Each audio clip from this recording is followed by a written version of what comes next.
Welcome, everybody. This is the fourth and final class in this series. That doesn't mean that the topic is exhausted. It just means that the series is over. Today, the topic of the New York Eruv, or if I turned it around, Eruvin in New York, is a huge topic. A topic that is alive to this very day, and one which is a fascinating topic to this very day, about Eruvin in Manhattan, Eruvin in the suburbs, controversy about Eruvin. There's a lot to be said. We're going to start that discussion today by talking about one very specific piece of that. And that is the first attempt to create an Eruv around the island of Manhattan. You would think that this class, the Kew Garden Hills Eruv, was another fascinating story, which we're not going to talk about, but is worthy of its own class. You would think that Manhattan is the easiest Eruv of all. If you remember, St. Louis and Toronto, they each relied on the fact that they were surrounded by rivers. Well, Manhattan is perfect because it's surrounded by rivers on all sides. So therefore, Manhattan should be able to be should be considered enclosed as an Eruv automatically. Now, it is true that about 300 years ago, they asked why England, which also was an island, shouldn't be considered to be enclosed as an Eruv. And they said that the island has to be near where people live. They have to feel as if there's an Eruv.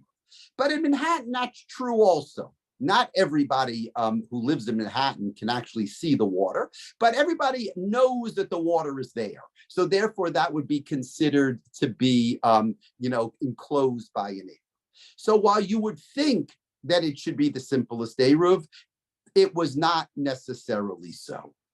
Now, let's talk about the Jewish community in Manhattan first.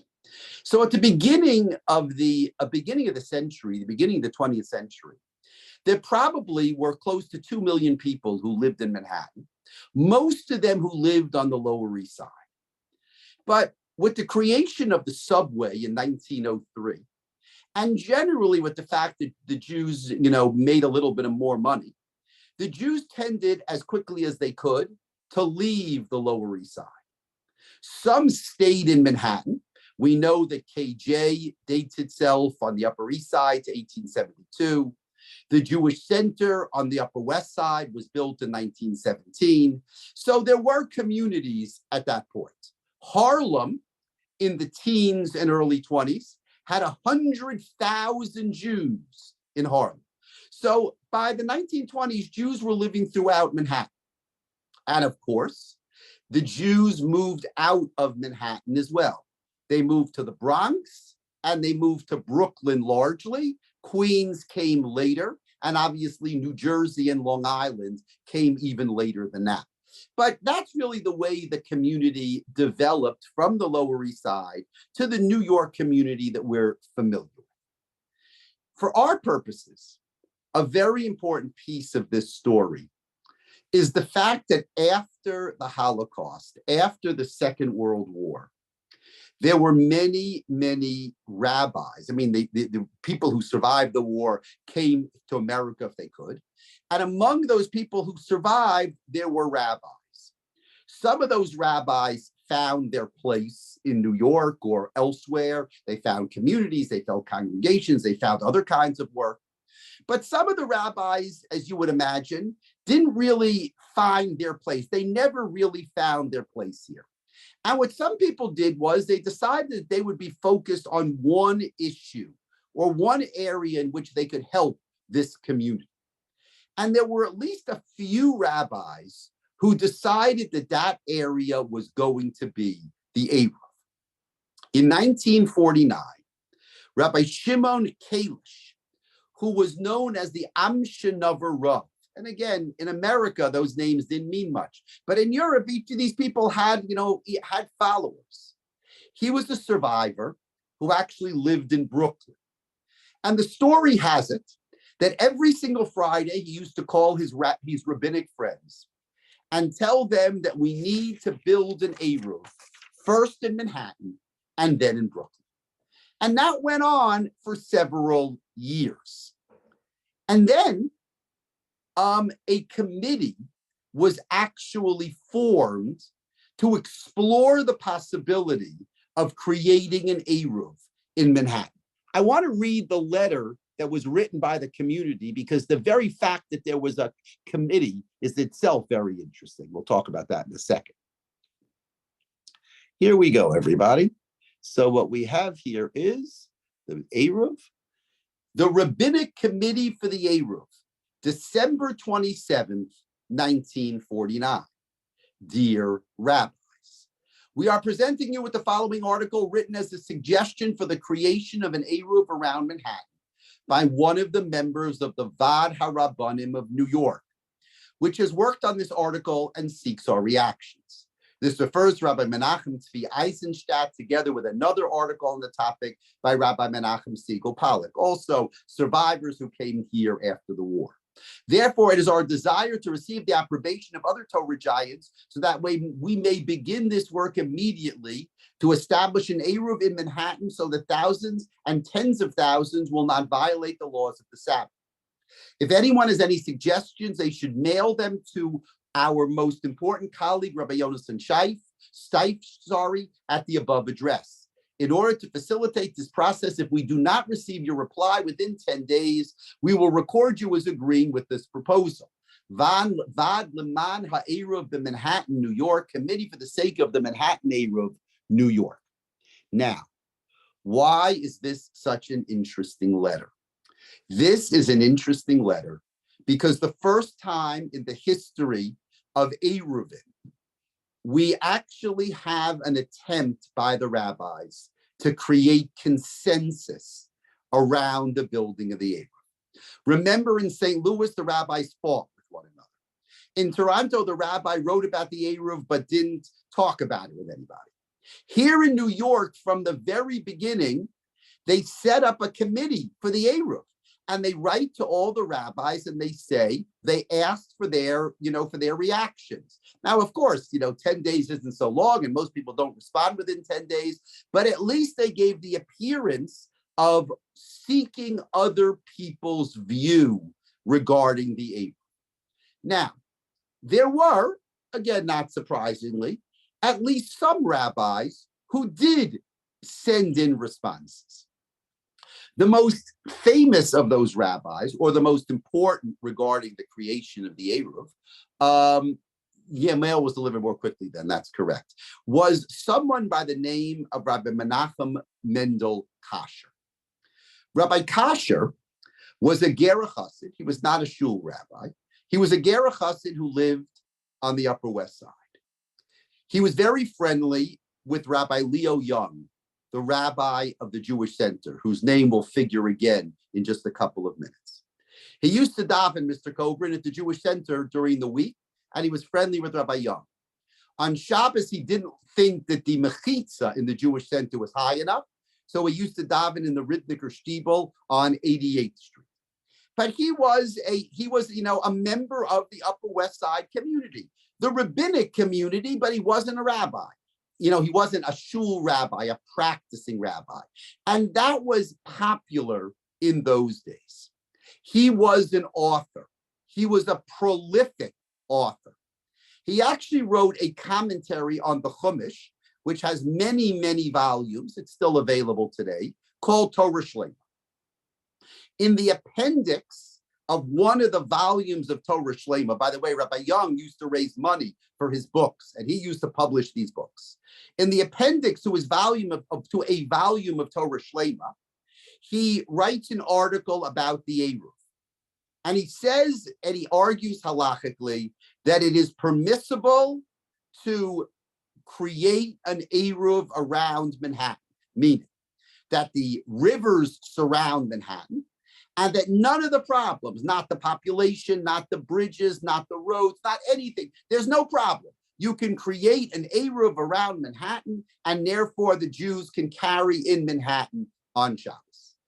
And that became kind of the go-to, rabbinic reaction to this letter by the Committee for the Sake of the Eruv. Rabbi Kasher wrote that you're allowed to build an Eruv in Manhattan. Who responded to this article by Rabbi Kasher? None other than Rabbi Moshe Feinstein.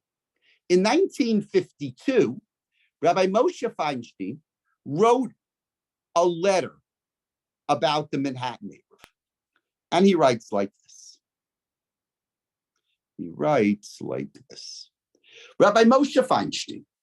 Rabbi Moshe Feinstein, I'll come back to this in a minute. Rabbi Moshe Feinstein was probably the premier halakhic decisor in New York at the time, though that's not so simple, and I'll get there in a minute.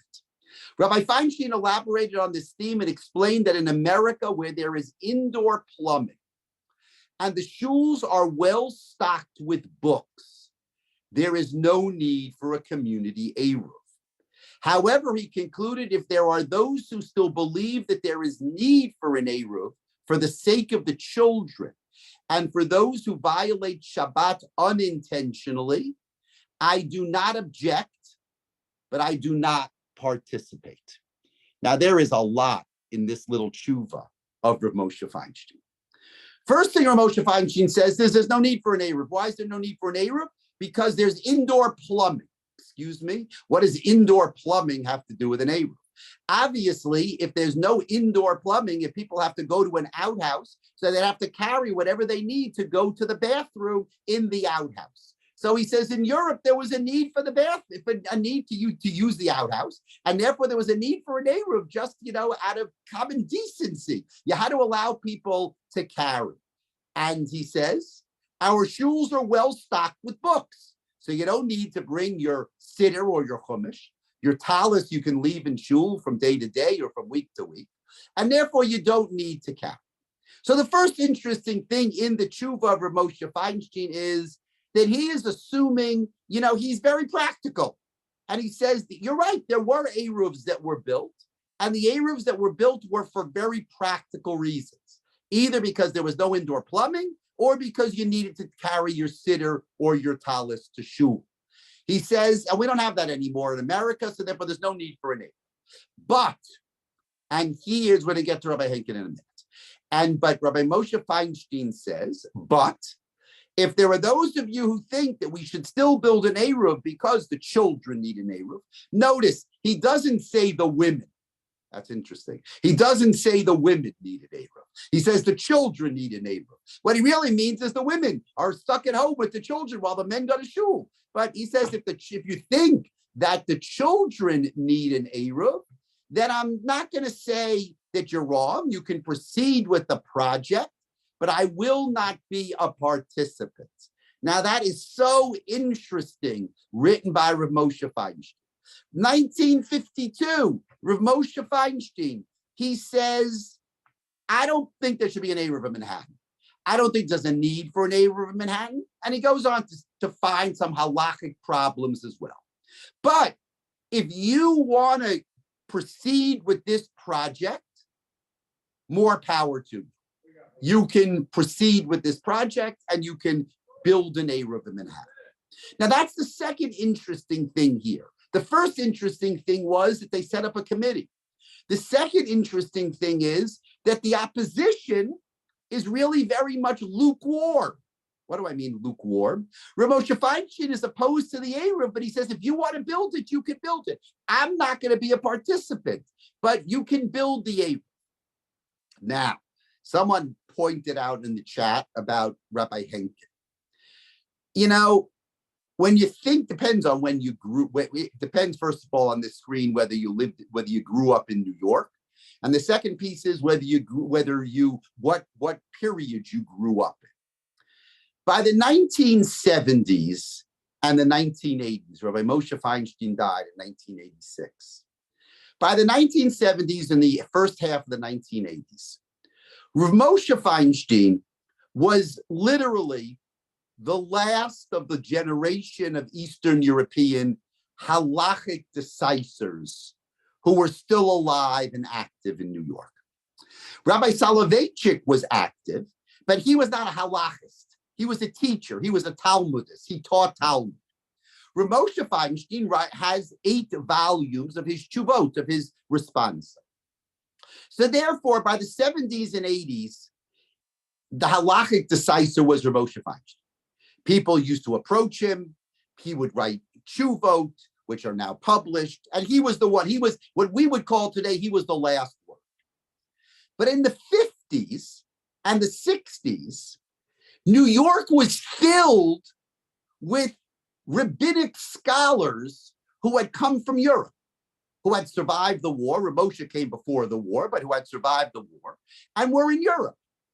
And to those rabbinic scholars, especially Lithuanians who were very, very proud, it wasn't so clear who was greater than the other one. So just because Rav Moshe Feinstein would oppose the Eruv doesn't mean that they couldn't build an Eruv. Actually, Rav Moshe Feinstein was being very practical. He says, I'm not in favor of an Eruv, but who am I to tell my colleagues who were basically, at least then, considered to be his equals, that they couldn't build an Eruv? If they wanted to build an Eruv, they were welcome to build an Eruv. So first thing we have is a committee. We have an attempt for consensus. The second thing, interestingly, we have is that even the opposition is, just says, I'm not going to participate, but it's fine if you want to participate. And Rav Moshe Feinstein understands that even though some of the issues that required an Eruv in Eastern Europe are no longer relevant in America, but at least regarding children, regarding, parents and children, that if you think there's a need for an Eruv, so it's okay to build an Eruv. By the way, no one has talked that language yet. This is the 4th class already. No one has talked the language of children. Right? You remember in St. Louis, they were worried about carrying talesim. In Toronto, they were worried about, people working on Shabbos. Nobody was practical. Rav Moshe Feinstein is the first practical one. It says you need an Eruv because you have to take the children out. So I understand a need to build an Eruv. Now, this issue of the Eruv moved very slowly through the 1950s. It's kind of funny that it moved so slowly, because it didn't require anything, right? Bob, it didn't require any lawyers or anything, right? It was an island. All you needed was a rabbi to get up on the pulpit on Shabbos morning and said, there's an Eruv in Manhattan. But it took a long time. The Lubavitcher Rebbe was opposed to the Eruv. We'll see why in a minute. The Satmar Rebbe was opposed to the Eruv. So the big guns in rabbinic New York seem to have been opposed to the Eruv. Again, not really for halachic reasons, but for their own social reasons, they were opposed to the Eruv. It kind of, we would say now, it schlepped along. And in 1959, the rabbis who supported the creation of an Eruv decided that they needed to move into high gear. And they took a group of rabbis. They drove around the island of Manhattan, and then they rented a boat, and they took a boat around Manhattan. That's a very important piece of this puzzle, by the way, the boat around Manhattan. Because we said that as long as the island is surrounded by water, so the water creates the Eruv boundary, and the island is surrounded, and it's considered to be surrounded by an Eruv. But that's assuming that the water, when it hits the land, creates an Eruv wall. We would call it a seawall that could then halachically extend to be considered a wall. Now, most of Manhattan is like that because we have piers and boats dock in Manhattan. Most of Manhattan is piers, but it's not all piers. I don't know if you know this, but on the east side around 23rd Street, there actually is a beach in Manhattan. I don't know how many people use the beach, but it's a beach, meaning there's no wall on 23rd Street on the east side, but rather it's a gradual beach. As well, those people who went to Columbia, in Spoit and Dival, in northern Manhattan, the Columbia crew, the rowing crew, uses the northern tip of Manhattan to take their boats out. And therefore, they too have built like an incline. It's not a seawall, it's an incline in Sport and Dive. That, by the way, is true to this day. We don't know exactly what Rabbi Kasher and the pro-Eruv group thought about those places. But I am going to tell you that there are at least a couple of places where it doesn't seem as if there's a seawall in Manhattan. The rabbis toured Manhattan, and they decided that the only way they were going to move forward was if they somehow got an opinion that everybody could respect. So where'd they go? So today, again, if you go to Israel for a halachic opinion, that halachic opinion from Israel isn't worth very much more than the halachic opinion from America. That's also, the fact that it's easy to communicate with Israel. Israel and America, in terms of communication, are the same place. But in 1960, you got an opinion from Israel, and it was written by the chief rabbi of Israel. So all of a sudden, that was considered to be, somehow a stronger opinion. So it was decided that they would approach Rabbi Tzvi Pesach Frank, the chief rabbi of Jerusalem in 1960, and a respected rabbinic scholar, and ask him what he thought about building an Eruv in Manhattan. It's a funny person to ask. He never was in Manhattan, but they decided to ask him. He said his answer was very political. It wasn't halakhic, it was political. He said, although some rabbis oppose the Eruv, the need is great. And therefore, I support those rabbis who want to go forward with the creation of an Eruv. And he said that we have a precedent for building an Eruv in a big city. That's the precedent of Warsaw. Remember, the rabbi from Toronto also used the precedent of Warsaw. Now, Rabbi Tzvi Pesach Frank probably had never heard of St. Louis. He didn't know there was an Eruv in St. Louis. He probably didn't even know that there was a St. Louis. So, you can't fault him for not quoting St. Louis. But he said there was a precedent in Warsaw. And therefore, the rabbis moved forward with their project. Now, there's one piece of this that we haven't discussed yet, that even though Manhattan is surrounded by an Eruv, it still needs something. Remember, it needs the leasing of the city from the mayor. You remember the rabbi from St. Louis. He leased the city from the policeman because he had no access to the mayor. In Toronto, he didn't tell us what he did, but he probably didn't lease the city from the mayor, because had he leased the city from the mayor, he would have told us that he leased the city from the mayor.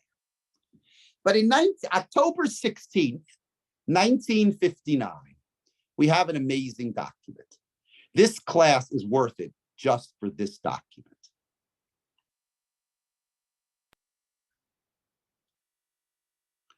I apologize that the document is not so clear. It's an original document. It says Erev Rosh Chodesh Sivan Tafshin Chaf, which is 1960. I think that probably the date is a little earlier than that. And it says there, right underneath it on the right-hand side, it says Brooklyn. Now, I can't make out very many words here, but I can make out a few. And it says, the first word on the first line says, uschar, and the leasing, may hasar, from the official. Now, on top of the line, there is what you see, Vav Vav Gimel Nun Resh. You know what Vav Vav Gimel Nun Resh spells? Wagner. You know who the mayor of New York City was in 1960? Robert Wagner. So here he says we're leasing the city from the official Wagner. Hazman, the next line, 49 years. Hamachir, $1. Now you can't read the whole thing, but that's all you really need to see. They leased Manhattan from Mayor Wagner for 49 years for $1. Now, Bob, the amazing thing is that their legal document with Mayor Wagner is a scribble in rabbinic Hebrew on a half a sheet of paper. You see, they weren't sophisticated enough to go to lawyers, go to lawyers, to just type up a document in English. This wasn't the document that they used with Mayor Wagner. Obviously, this document had no value to Mayor Wagner. This was an internal rabbinic document. Someone must have gone and paid Mayor Wagner, his official, $1 to lease the city for 49 years. And then the rabbis wanted an internal document to, just to verify the fact that they did this. I'll tell you that by 1973, somebody mentioned Kew Gardens Hills. By 1973, when they leased Kew Garden Hills from, Donald Maness, who was the Queensborough president in 1973, they actually have a whole framed document. There was an exhibition on the Eruv in the YU Museum about 10 years ago, and they had this document, this framed document. So by 1973, they were sophisticated about it. But in 1959, they clearly made this deal with Mayor Wagner, and they had an internal rabbinic document. But that was all they needed, right? Manhattan is surrounded by rivers, and now they lease the space, and everything is fine. In May 1962, the rabbis announced from the pulpit that there is an Eruv around Manhattan. It is permissible to carry in Manhattan on Shabbos. Not every rabbi made that announcement. I can't actually prove which rabbis made the announcements and which did not. I'm no better who didn't make the announcement than who did. But I can tell you the following story. The big champion of the Manhattan Eruv, and someone who knew Rabbi Kasher, was actually Mrs. Els Bentheim, who passed away in her 100th year just a couple of months ago, 2 months ago, just very recently. She was a champion of this Eruv. And you know what Mrs. Bentheim did? Mrs. Bentheim sent to every rabbi, every Orthodox rabbi in Manhattan, a copy of Rabbi Kasher's rabbinic responsum on the Eruv, saying that it's permissible to build an Eruv. And later she sent an English translation, a summary of that tshuva. I'll just tell you a funny story. When I was the associate rabbi in KJ from 1992 to 1996, I had just started working on the Eruv, on this topic of the history of the Eruv in New York. And I noticed in Rabbi Lookstein's office that he had a copy of the volume of the tshuva of Rabbi Kasher on the Eruv. And that was fine, but I thought it was a little odd because Rabbi Lookstein has many books in his office, but he doesn't have many tshuvos books in his office, responsa literature. That's not what he collects, responsa literature. So I was a little surprised. Why does he have responsa literature? Why does he have this? Of all the books in the world, it's very obscure. It was hard to get that. It's very obscure. But now I understand it, of course. In 1962, Mrs. Bentheim sent this volume to Rabbi Joseph H. Lookstein, and he had it in his bookcase. I didn't know that then, but now I understand it. This was a proof that Mrs. Bentheim had actually sent this to all the rabbis. What I'm trying to show you is that it wasn't just the rabbis who were promoting the Eruv, but there was a strong, lay presence that wanted there to be an Eruv in New York, an Eruv in Manhattan. There were rabbis who opposed the Eruv in Manhattan. And I just want to look for a minute at how some of the rabbis addressed this question of the Eruv when it came about in 1962. So the first is a letter that Rabbi Moshe Feinstein wrote to Rabbi Young. In a letter to Rabbi Leo Young, rabbi of the Jewish Center on the Upper West Side of Manhattan, dated December 16th, 1960, before the announcement of the Eruv was made, but right when they were discussing it. Rabbi Feinstein reiterated his refusal to condemn those who supported the Eruv, even though he would not participate in the project. In this letter, he explained his reasons for not participating. Even though there would be an advantage for those who are carrying on Shabbat, there would be a disadvantage for those who want to conduct themselves according to the Halakhah and not carry in Manhattan, who might be inclined to carry. His argument to Rabbi Young is a very interesting argument. Says you build an Eruv, and there are lenient opinions that say that you're allowed to build an Eruv in Manhattan. But you know what the problem is? You know why I'm opposed to the Eruv? Because there are Orthodox Jews who like to be strict. And if there's an Eruv, they might carry, even though the strict interpretation of the halacha is that you shouldn't carry. Basically, Rabbi Moshe Feinstein sees the Eruv in the following terms. The Eruv is something we would call in rabbinic Hebrew b'diavad. It's acceptable by some, but it's not preferable. So it serves the purpose of people who, can't help themselves and they need to carry. But the people who like to do things in the preferred way, I'm worried about them. I'm worried that they're going to carry anyway, even though this isn't the preferred way. In order to protect those people who want to observe Judaism in the preferred way, I don't think we should have an Eruv. Now, I want to just take 1 second now and analyze that with you. People who want to observe Shabbos in the preferred way, people who want to be strict about their observance of Shabbos. In 1960, how many people do you think there were like that in Manhattan?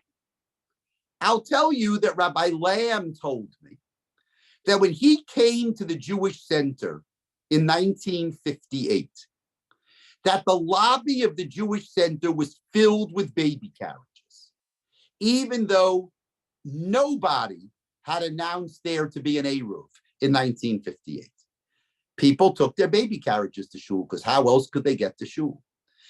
I think, and this is just very interesting in the rabbinic mind, Rav Moshe Feinstein is imagining a large group of people who want to observe Shabbos in its strictest fashion. And therefore he says, you can't have an Eruv because I want to protect the people who want to observe Shabbos in the strictest fashion, and therefore they shouldn't carry on Shabbos in an Eruv. But the truth of the matter is, of course, most of Manhattan wasn't like that. Most of Manhattan was pushing their baby carriages to shul, even though there was no Eruv at all. And therefore an Eruv was only to help people. So I think what you find is a very interesting phenomenon. And that is that Rav Moshe Feinstein is opposing the Eruv based on kind of an imagined clientele, an imagined audience. It definitely was not the audience that Rabbi Leo Young was looking at in the Jewish Center in 1960. And I think that's something just to consider. When you make these decisions, are you making it for the audience, for the people, or are you imagining a group that doesn't really exist? I'm just going to take 1 second, and I am going to look at the chat because there are a whole bunch of things people have been asking. I'll start from the beginning. Calling to the Torah Giants mail with the Markim by note that they only gave people the option to opt out. Good. Rabbi Henkin, I suppose we're going to get to Rabbi Henkin. Why isn't water enough? Why do you need a seawall? The reason is that water is not enough. You need a wall. An Eruv needs a wall, right? The string on the top creates a wall. That's what the Gemara says already.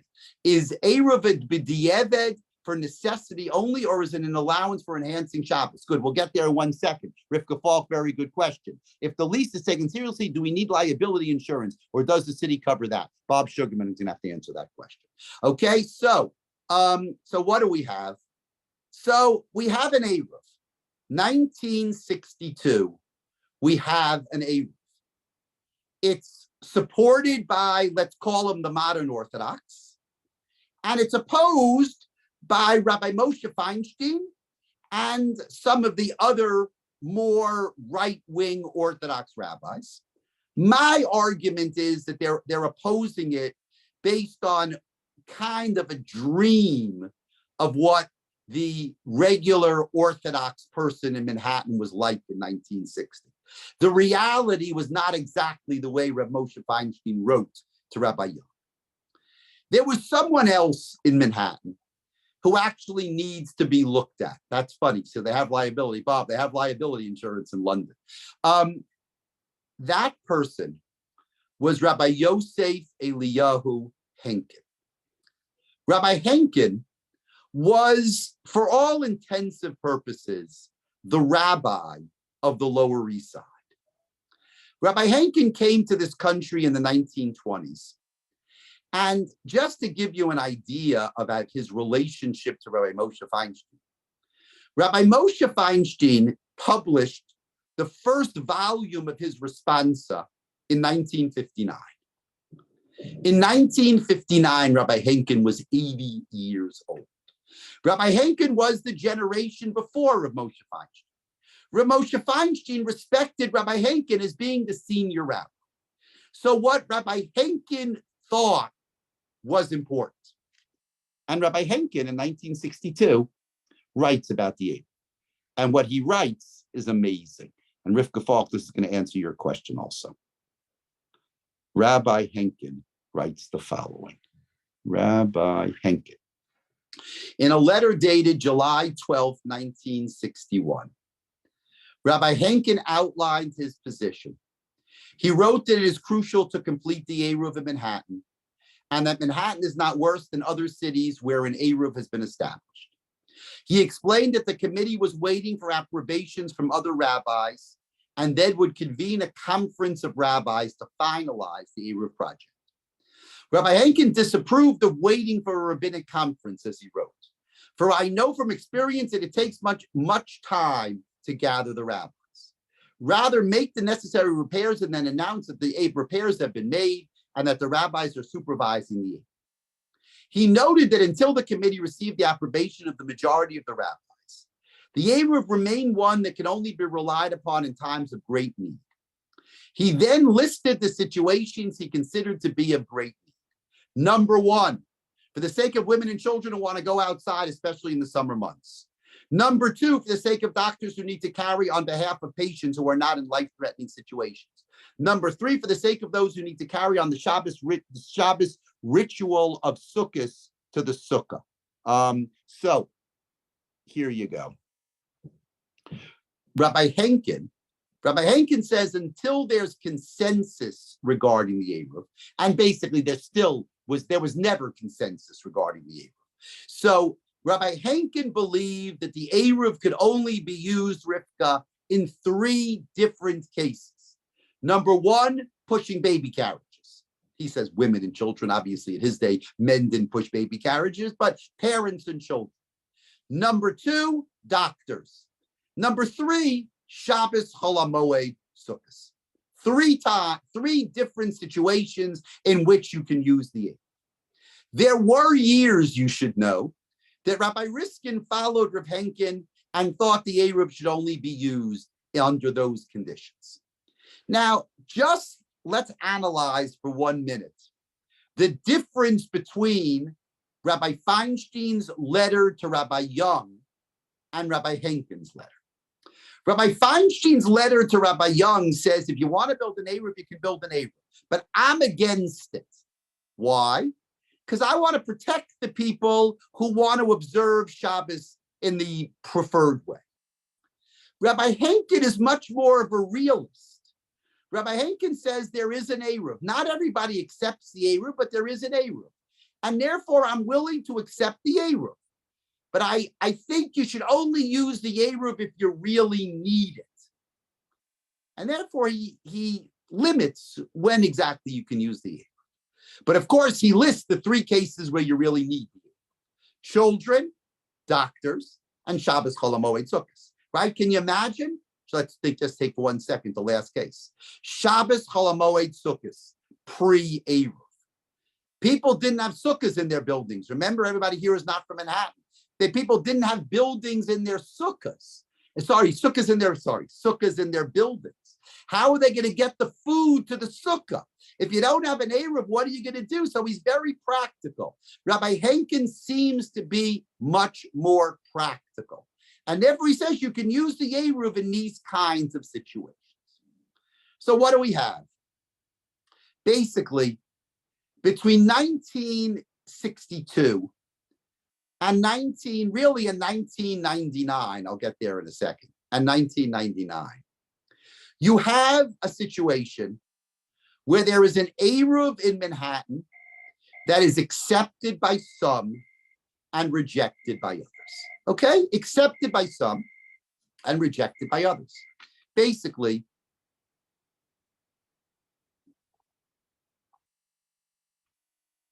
it depended what shul you went to. That was it. If you went to a shul where they accepted the Eruv, then you used the Eruv. If you went to a shul where they didn't accept the Eruv, you probably did not use the Eruv. Though the truth of the matter is there were baby carriages everywhere. But that's the way the Eruv went. In 1986, just to fill in the picture, Rabbi J.J. Schachter from the Jewish Center called Rabbi Gabriel Zinner, who was a Eruv expert in Brooklyn, to come and to survey the Eruv, right? It had been 24 years to survey the Eruv. Rabbi Zinner came and surveyed the Eruv and concluded that there needed in certain places, like I told you, the beach on 23rd Street in Sport and Dival, to erect some poles and strings in certain places to solve the problem where the water did not create an Eruv wall. Rabbi Schachter got permission to put up these poles and strings, these poles and wires, and he improved the Eruv. It was still Rabbi Kasher's Eruv, but you would say it was Rabbi Kasher's Eruv A+. He improved Rabbi Kasher's Eruv. And that went on for a while. In 1999, there was a small group on the Upper West Side who decided that they wanted an Eruv just for the Upper West Side that would conform to all the requirements of Eruv, both for the supporters and the opponents of the Manhattan. And they brought a bet-in that builds Eruvin from Monsey, called the Machon Lahorah. And the Machon Lahorah built an Eruv around the Upper West Side in 1999. Supported by the shuls and by a few people on the Upper West Side, there now was an Eruv on the Upper West Side. And you know what? It worked really well. It was an old-fashioned Eruv. It was an Eruv of poles. It was an Eruv that put up some strings. But because Manhattan is Manhattan, I'll just explain this in 1 second. Because Manhattan is Manhattan, most of Manhattan creates its own walls. There are buildings next to buildings. You can still use some of the seawall. There are highways on the west side. The elevated West Side Highway creates a wall. They figured out how to build an Eruv. It wasn't such a big deal. There actually is a wall that began on the west on the west side of Central Park that served as an Eruv. It really served a good purpose. And all of a sudden, the Manhattan Orthodox rabbinate decided this is an interesting way to move forward. And they thought about expanding this Machon Lahorah Eruv, an Eruv made up of poles and strings and not just the water, to the east side and then downtown. And this was a back and forth. Mostly it was a back and forth with the rabbis who had supported Rabbi Kasher's Eruv and thought that there was no need for another Eruv. Why spend money for another Eruv when Rabbi Kasher's Eruv was still good? And in 2005, Rabbi Haskell Lookstein wrote the following letter.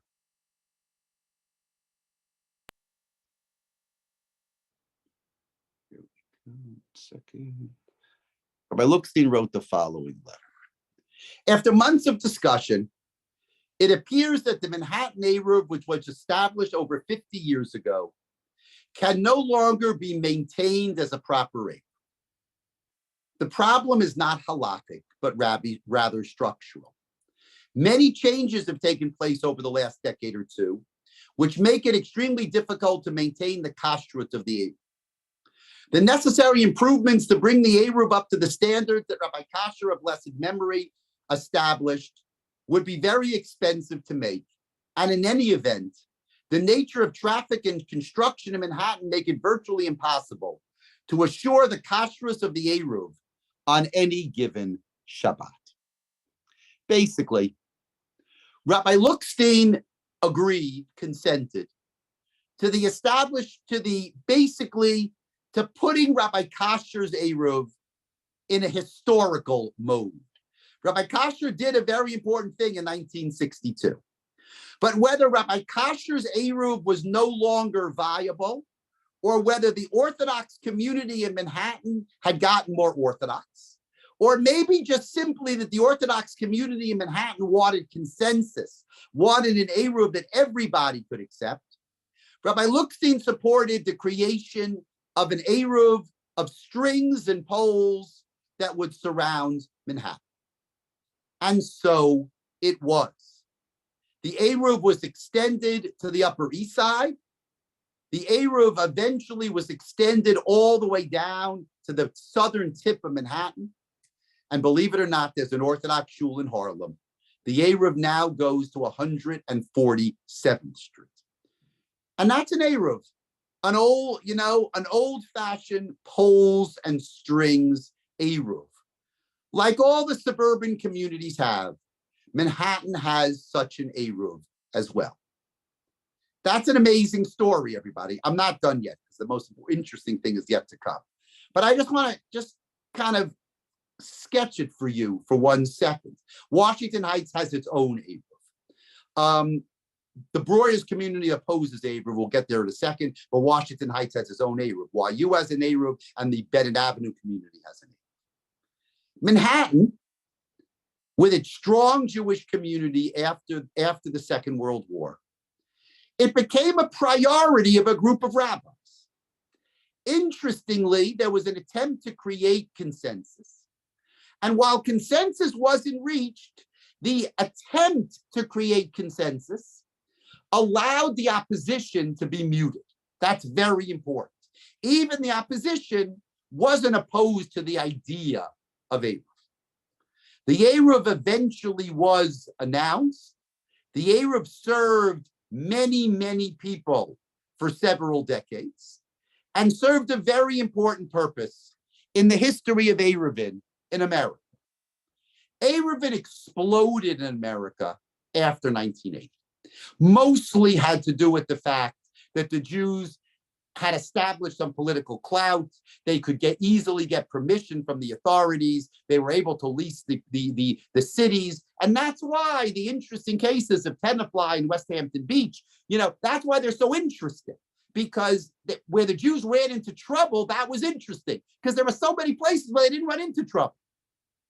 If you look at the Eruv page on Wikipedia, there are almost 200 places, cities, towns, neighborhoods in North America that have Eruv websites today. I don't know how many have Eruvin. I know there are almost 200 that have Eruv websites. Manhattan was really the Eruv that set all this in motion.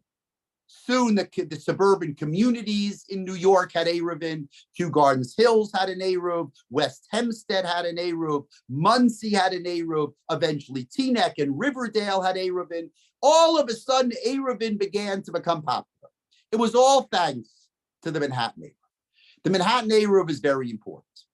But what's interesting is that the whole idea that you need to rely on pre-existing Eruv boundaries. That was the idea in St. Louis because they had no alternative. That was the idea in Toronto because they had no alternative. And that was the idea in 1962 because they had no alternative.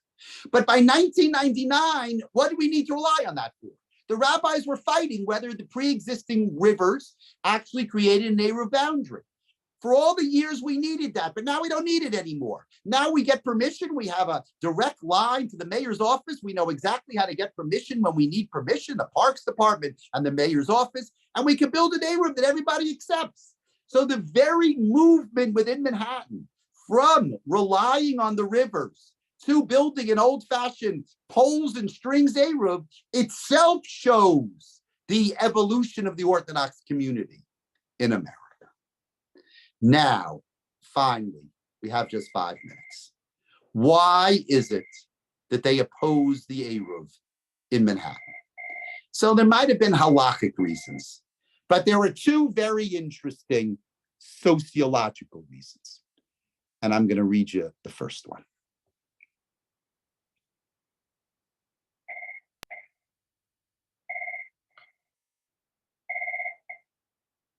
Here we go.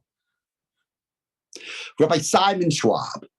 Rabbi Simon Schwab was the rabbi. He succeeded Rabbi Breuer as the rabbi of the Breuer's community in Washington Heights. Everyone agrees it is a great mitzvah 1960 to establish Eruvin to prevent Shabbat violation.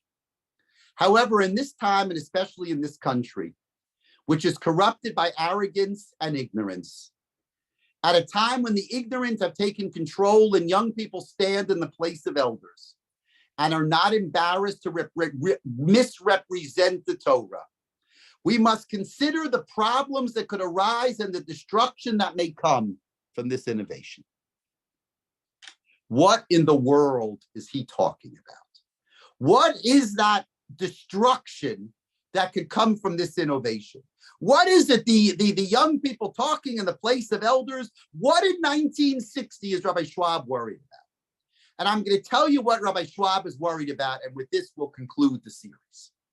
1960 was a very hard time for the Orthodox in America. It was a time when people believed that the future of American Judaism was the conservative movement. They believed that Orthodoxy was doomed, and people became conservative. It wasn't conservative like nowadays. It was conservative with a traditional davening, just conservative. The family that prays together stays together. It was conservative in the sense that, that they had family pews, but the davening was very much Orthodox. And that's the way the conservative movement grew.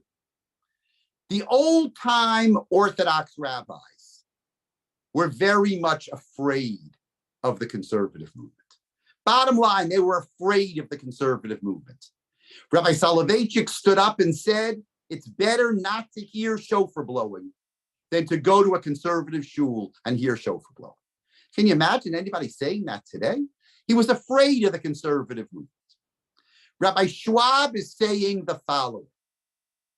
If people carry on Shabbos, even with an Eruv, the conservative movement will say, look at these Orthodox Jews. They're fakers, right? They're fakers. They say they're Orthodox and they carry on Shabbos. There's an Eruv. These Jews don't know what an Eruv is. All they see is Jews carrying on Shabbos, is Jews pushing baby carriages on Shabbos. And that Rabbi Schwab was very worried about. That's the destruction that could come from the Eruv. It's so interesting because it's not about an Eruv. It's not about whether you can carry in an Eruv. It's not the internal kind of argument or Moshe Feinstein made that you want to be able to, to allow Shabbos to be observed in the preferential way. No, we're worried about the outside. We're worried about how it looks. It looks bad. Carrying on Shabbos looks bad. It looks bad to the conservative movement. And therefore, Rabbi Schwab said, I'm opposed to the Eruv. The Eruv might be fine, but I'm opposed to the Eruv. You can't look bad. You can carry on Shabbos. And therefore, I conclude by saying that the history of the Eruv, and this is only the beginning of the story, the history of the Eruv is internal. It's halachic. It has to do with how the Orthodox saw themselves how the Orthodox saw themselves in North America, vis-a-vis the government, vis-a-vis the authorities, vis-a-vis one another. But it also has to do with how the Orthodox Jews saw themselves vis-a-vis the outside. Not the Jewish outside, not the non-Jewish outsider, but the Jewish outside. And therefore, there were those in 1960 who opposed the Eruv because it looks bad, because it's Marisayim. That's a very old-fashioned idea. We smile at that idea today, to say, oh, we're worried that someone's going to say to us, oh, my goodness, you Orthodox Jews aren't genuine, aren't authentic, because you carry on Shabbos. Everybody knows they're a Eruv.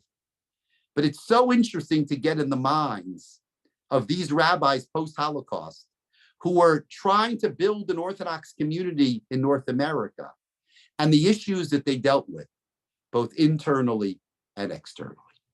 Thank you so much. I really enjoy, as always, learning with all of you. Have a Shabbat Shalom, and I look forward to learning with you all in the very near future. Bye-bye.